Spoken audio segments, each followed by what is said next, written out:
Amb la campanya, els senyors candidats han descobert la vida de barri. Troben a faltar els anuncis de loteria amb els serenos i les castanyeres?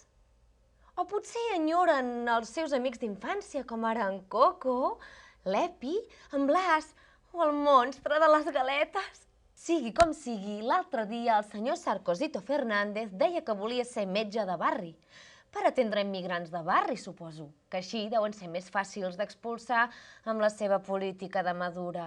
Ai, en Coco volia ser bomber. El senyor Trias vol ser guàrdia.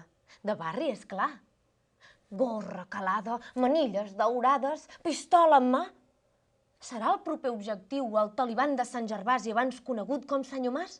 No es perdin el pròxim capítol. Pobre senyor Trias, ai, ell que volia ser moderat, si no li surt res bé. Clar, aprofitant que el Pisuerga passa per Valladolid, ara vol fer passar l'avi pel Vallès, després d'haver embarcat els joves en plataformes marines. Ai, o era un viver de musclos? O un vaixell d'en Costó? O l'Arca de Noé? El senyor Portabella també vol treballar al barri.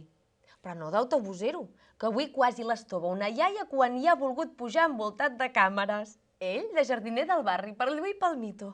Ai, us l'imagineu? Cos de boi del Baja Beach amb la granota oberta per arreglar-me les petúnies. Enmig d'aquest programa especial de cine de barri que barreja la caspa i l'acondicionador de provitamines, el senyoreu ha parlat de recuperar els espais verds de Collserola i potenciar-ne el seu ús social i cívic. Us ha informat en rigorós diferit la reportera més ditxaratxera de Barri Sèsam, la Mercè Soler. Apa, que vagi bé!